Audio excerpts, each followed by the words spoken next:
Ladies and gentlemen, you welcome to this edition of the Primetime Newscast on Equinox Television, live from our headquarters in Cameroon's economic capital, Douala.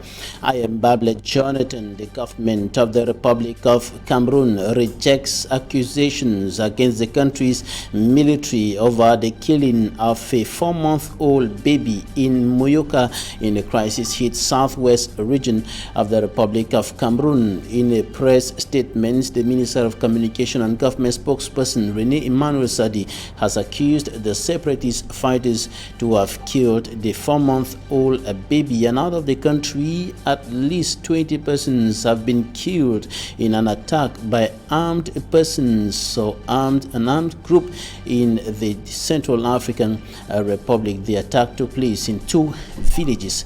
Those were top stories.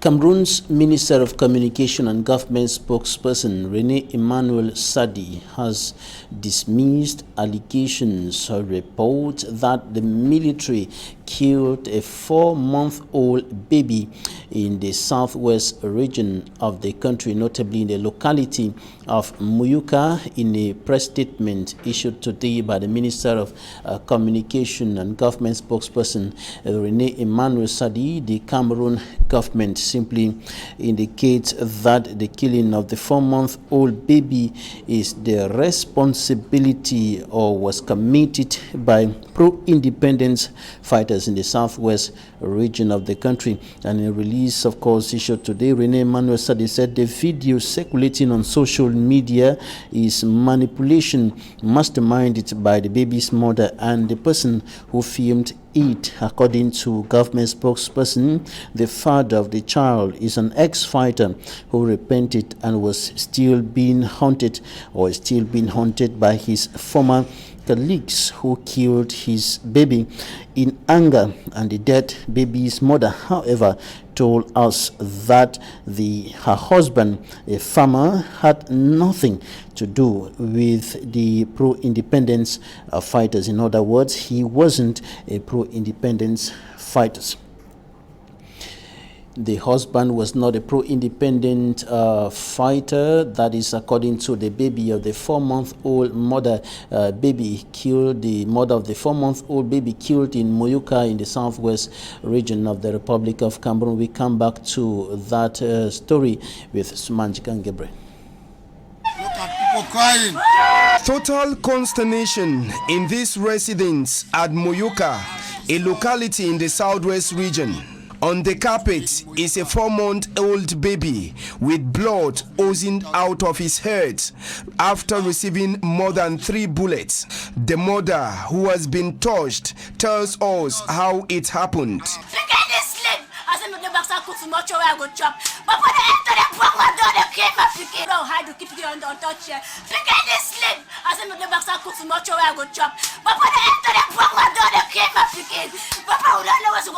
In her sorrow, the mother vows the killers of her baby won't go unpunished.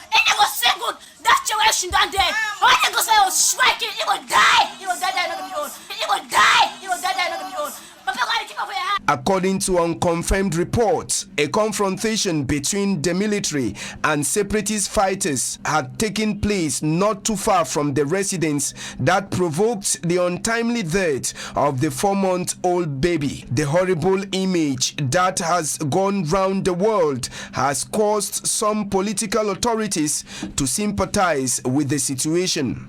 Before this act, human rights organizations within and out of Cameroon have reported several cases of gross human rights violation happening in Cameroon, particularly in the northwest and southwest region hit by the Anglophone crisis.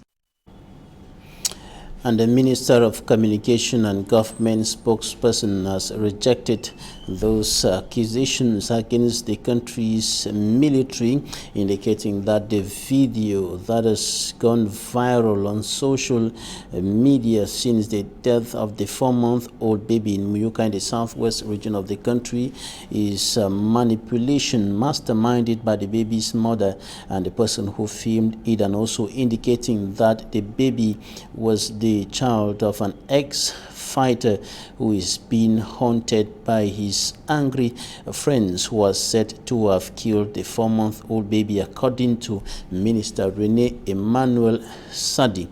And of course, we'll be bringing to you greater details on this as soon as we are informed. The investigations have been carried out according to government, and of course the results are indicating that the child was killed by pro-independence fighters. But the mother, other sources are pointing accusing fingers at elements of the National Armed Forces. And such incidents have been occurring in the two Anglophone regions of the Republic of Cameroon at close intervals of time. Horrible and horrifying incidents, notably the killing of persons. A head was discovered earlier today at Total Quen. It is in the Bamenda 2 subdivision in the northwest region of the country, and the head is said to be that of a teacher of government high school, Old Town, in the town of Bamenda, and the teacher was killed by unidentified persons after he was abducted last Tuesday. And after that incident, life has returned to near normalcy at Total Quen and the rest of Bamenda, despite the disturbing socio-political and security atmosphere reigning in the region. For me, I'm Strong Sander. Mobimquen, Bamenda, northwest region of Cameroon, 24 hours after the macabre discovery of Tuesday, May 21st, 2019. This very busy spot in the city of Bamenda was a shadow of itself on Tuesday after inhabitants woke up to the dismembered body of Olivier Wuntime Vondo, a history and geography teacher of Government High School Nitob.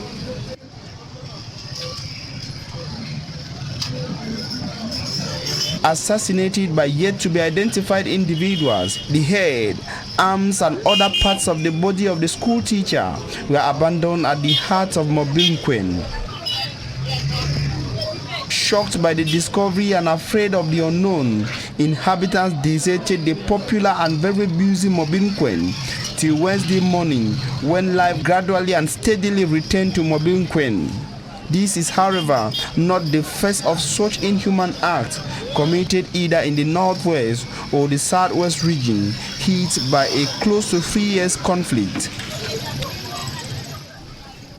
It should be noted that the head of the history teacher of Government High School Nito in the Bamenda northwest region of the country was found at Mobimquen, the same place where the Prime Minister and head of government of Cameroon, Chief Dr. Joseph Diangote, stopped to talk to the people of Bamenda on his way back from Bambili during his peace mission to the northwest region of the country. Now we're going to continue talking about dead, but this time around not in the northwest and southwest regions of the country, but here in the economic capital Douala. And it is of course the death and burial of a reverend father of the Roman Catholic Church, Richard Mbuta, who was laid to rest today at the cemetery of the St. Peter and Paul Cathedral here in Douala. Immaculate Fogwe has more.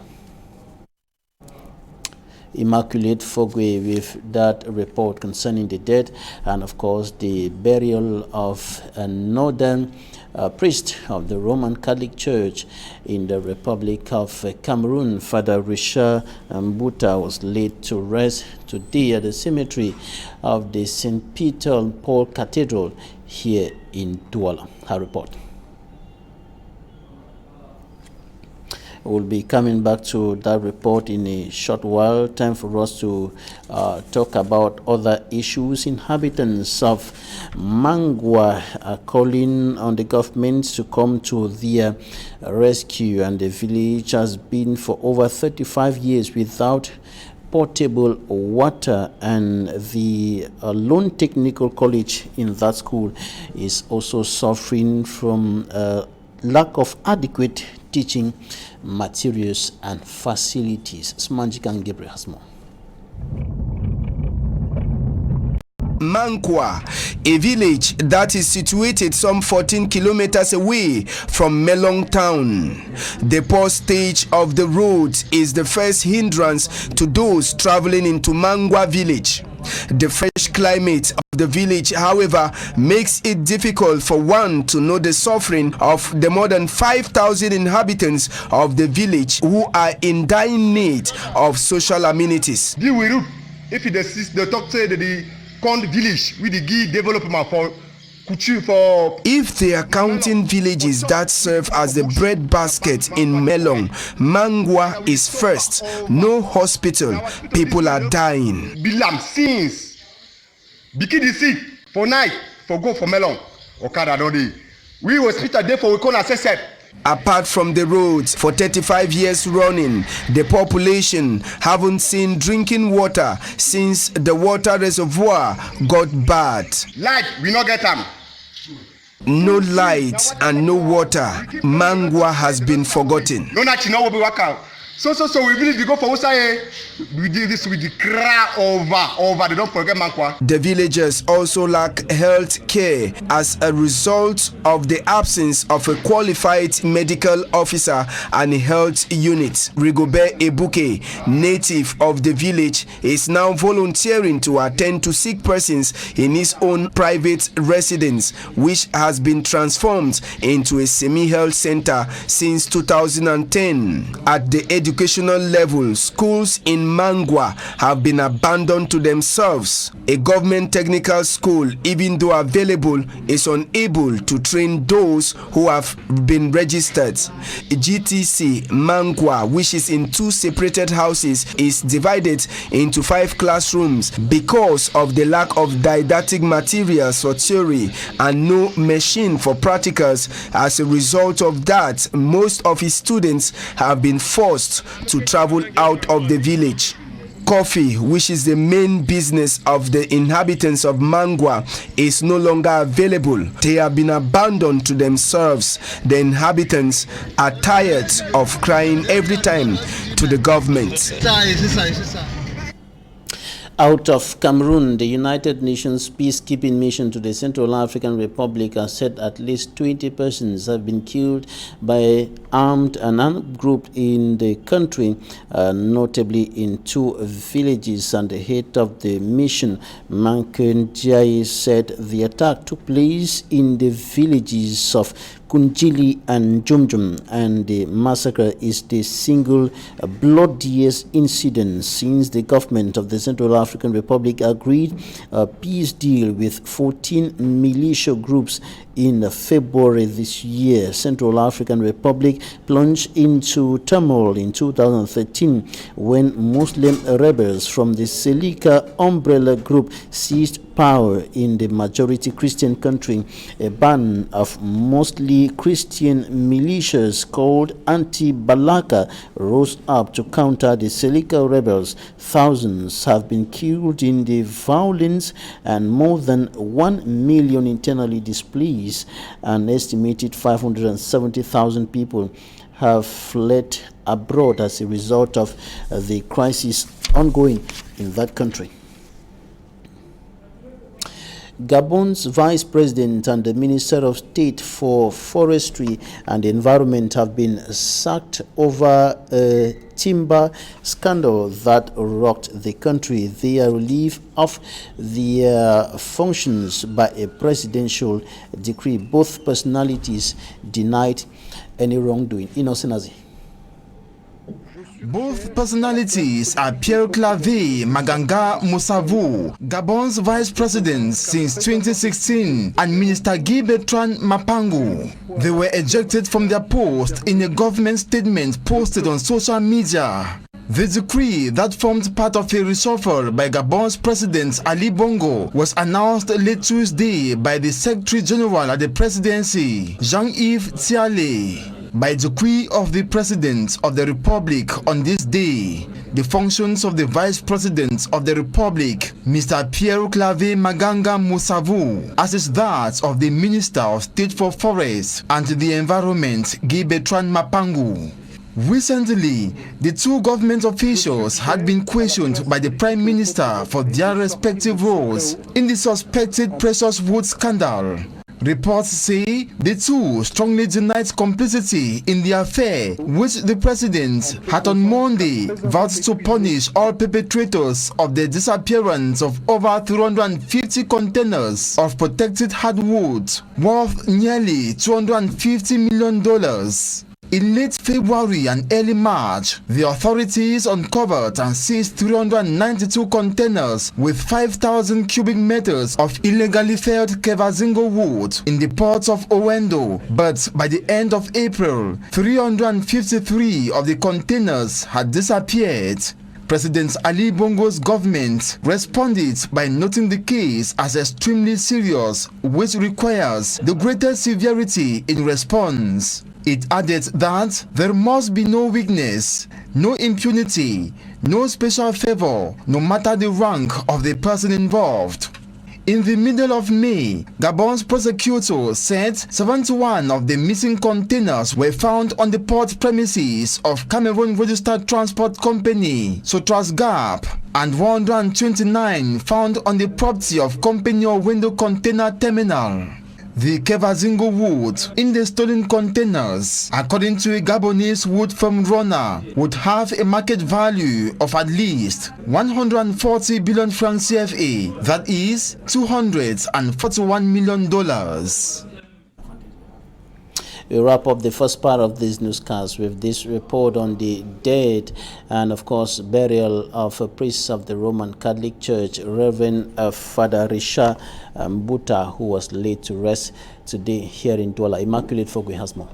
In their numbers who converged at the St. Peter and Paul's Cathedral in Douala to pay their last respect to Reverend Father Richard Mbuta, parish priest of the St. Monica Parish, Makepe, in the Douala 5 subdivision. He gave up the ghost on the 7th of May 2019, leaving behind Christians, friends, family to mourn him. Some Christians in his parish described him as a true leader.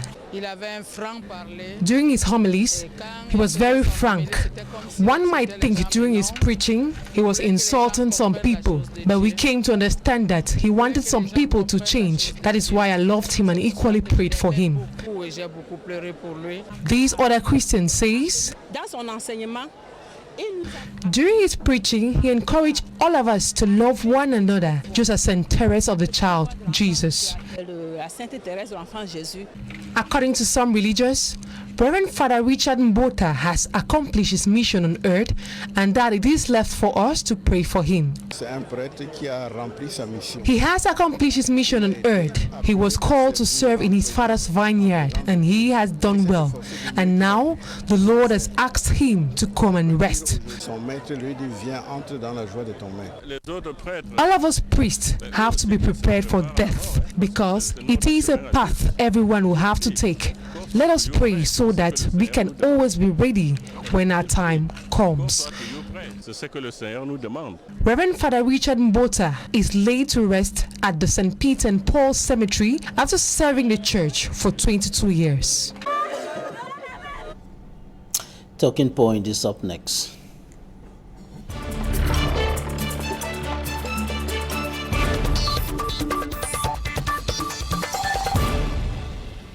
We are receiving a politician, member of the Cameroon Renaissance Movement, CRM political party, TAYONG. Elvis. You're welcome. Thank you very much, Babila Jonathan. It's my pleasure being here today. And when you heard about the killing of the 4-month-old baby in Muyuka, and this morning a head found at Mobinquen in the northwest regional capital, Bamenda. What was your first reaction? My first reaction came with a question that, where are we as of now? That's the first question I asked myself. Where are we as of now? For the simple fact that I get so worried because these are issues that would have been avoided from the beginning. And so because the government is playing politics on the entire issue, it has become an issue whereby people could go as far as being barbaric in taking away human lives in this kind of manner. I think it is a call for concern, and I think that it should be a signal that we are really out of time as far as dialogue is concerned. When you say government is playing politics, what do you mean by that? I simply mean that, these are issues that have been clamored along. Even Professor Maurice Kamto had been talking along that you should release people detained, you should call for genuine dialogue. Cameroonians have been saying so, everybody, including international community. But it looks like the government thinks that his own mechanism is the best. And because of the delayance, again, because of the delays that we get ourselves up to 3 years, you see this kind of issues. When the issue started along with the crisis, you will not get killings. You could get, so you see that as the days go by, it metamorphosizes into something else. Now, from ransom kidnapping now to beheading and all the like, who knows else? Who knows what will move on in the next days ahead in the course of transformation of the crisis? It is a call for concern caused by the government, who has a knife and a yam to address the situation and put cards on the table for peace to reign once and for all. And now accusations are going towards opposite directions. Accusations coming from the baby's mother and other sources, the population, pointing towards the military, elements of the National Armed Forces, and the Minister of Communication says, no, the pro-independence fighters committed the act. Well, I got the minister's communication very well, but I was not very happy with it. Now, we are living at a time whereby people's lives should not be taken for granted. All lives matter, even if it's a life of an unborn child. And what I'm talking about is, a responsible government does not sit in Yaoundé and write communiques. It doesn't move at the present dispensation. If this crisis and the life of a single human being matters to the nation, there should have been, by helicopter, a team on the ground.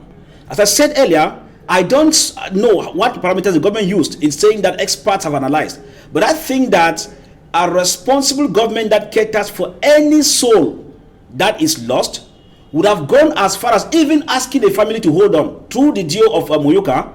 In that case, the child should have been taken under government custody, so autopsy would have been carried out. Because we are talking here, the burial has taken place, and now we get the communique. So how do you proceed? What mechanism was used to find out or to conclude that this is like this person caused this person caused that? So I think that the government is not very serious to be carried with you. An active government will be on the ground, meeting the family members, getting direct information, and not supposing that experts have analyzed a video when there are facts on the ground to be verified. It keeps me very, very worried, and I'm sure any other Cameroonian should be worried. A video which the Minister of Communication says is simply manipulation. And of course, another issue is that the minister says in his release that the father of the child was an ex-fighter who repented and is being haunted by his former colleagues who are said to have killed the child, according to him. And the mother of the child says, my husband had nothing to do with pro-independence fighters. Well, I've been on the ground. I've been on the ground in the southwest without citing particular locations for the past 48 hours based on this particular issue. And the findings I've been able to arrive at actually baffles me based on what I get the reports coming up. Now, my worry now is if the husband is a separatist fighter, as the minister is concluding, but my worry is, do you conclude that on a video? No. Yaoundé and Moyoka is not far. So I think that if the minister thought that the life of this child matters as the life of any other Cameroonian, I think that the minister should have been present, or the Minister of Defense, or any other competent service charged with investigations on the ground, where we are supposed to get the version from the lady, the version from the grandfather, the version from the father, and those around to ascertain. Because when you go there and the people around say that armored car came in, people around say that no, we are sure it's military. So finally, we get that there is some manipulation somewhere, such that somewhere along the line, facts are about to be hidden. We don't know whether it's on the side of the government or on the side of the separatist fighters. But I think that the government that has the upper hand to carry out prompt investigations is supposed to have been on the ground and not writing communiques while in the office in Yaoundé. And some days after the Prime Minister was in Bamenda, a head is discovered at the very spot that is Mobilquen in Bamenda 2 subdivision, where he stopped to talk to the people. The head of a teacher is discovered in that place. That is another worrisome aspect, because what we say here is whether the act is caused by A or by B, whether it's by the separatist fighters or by the government, the fact that taking away somebody's life is what we all condemn. I'm sure there's nobody on earth who can sit and actually say that it's normal to kill a human being in the first place. That is the more reason why we say that as the conflict escalates, it metamorphosizes into different levels, which are things that we were supposed to have arrested them or bring them to order if the government meant business. This time I keep on saying that we are at the crossroad whereby we are no longer at the time of speeches. This is time for action, because when you see a teacher's head being cut, whosoever carried that act is barbaric, and we condemn it to the fullest. But at the same time, how many heads do we have to cut? How many people do we have to kill? How many children do we have to take life from them before we start getting to the dialogue table? That's where the worrisome aspect comes in. And because of this, people have been urging that the government should do everything possible, because the scenario we get in Bamenda, the scenario we get in Manfe, and the next thing is, you don't know who could be next. It could be you, it could be me. And therefore, because the situation is unpredictable, the government, with its slow mechanism, is not helping things neither. All right, something else now. In Gabon, the Prime Minister and the Minister in charge of Forestry and the Environment are sacked, are dismissed over a timber scandal. As a politician, what's your reading of this? Well, you know that CRM in the first place, over the time, had always been on the verge of tackling corruption, because that's what the party has been denouncing over and over. But this denunciation appears to have always been falling on deaf ear. When you look at the issue in Gabon, it tells you that that is a government that wants things to change. We all have been saying that you cannot have a society of angels. Very true. Just like Cameroon is not a society of angels, but there are minimal things. If you take, for example, CRM has been crying foul on the manner in which AFCON money was managed, the project. We get projects in, they are not complete now. We get some are poorly managed, like the stadium in Limbe. What happened to it when we had the following windstorm? I used to ask myself, imagine that people were on the field that day watching football match. You could imagine the poor quality of work, what the damage have done with the roofing, with the zinc that was blown off. Now, we have bills inflated. We have trips of sand, you get 700,000 and many other things. So when we keep on saying these things have been happening months and months and months, and the CRM has been crying foul over and over and over. But on the contrary, in the Cameroon system, as opposed to Gabon, you get most of these persons instead promoted from one ministerial rank to another. It tells you that somewhere along the line, the powers enjoy the game of the corruption as opposed to what we find in Gabon. That is the more reason why we keep on insisting that in any government to progress economically, socially, politically, corruption must be able to be kept aside. And if a government is willing, that corruption will be done. I don't see how people are charged for investments and they are still in government. It's not normal. It means that we are promoting them. Are you saying that some authorities in Cameroon ought to be sacked? No, obviously, some authorities are supposed to be. It is true, some are in Konenge. That we appreciate that some of them are in Konenge. Now, the University of Konenge, the next thing is, what good is it doing to us? Now, when you get people suspended in the first place, it becomes okay. Now, people sent to Konenge without the money being retrieved, it's not doing us any good. So if you see a prime minister in active service being suspended, in our own case, they have to wait until you leave office before they come for you. But the state should understand that it is normal that if you embezzle while you're in active service, your duties can be suspended and you can be charged for it. But in Cameroon, it's not like that. So they give you enough time to embezzle, and when they start running after you, people start asking the question, but where is the stolen money? And at the end of it, you keep people in the University of Kondenge for long, and you are not getting the money. Instead, the state is spending more in catering for them, their health benefits or their health services, and getting more persons to be recruited to keep guard over them. It's more costly for the state. TAYONG Elvis, politician, member of the Cameroon Renaissance Movement. Thanks for coming. Thank you very much, and it's my pleasure. I'll always be there once invited. Thanks, ladies and gentlemen. That's it for today.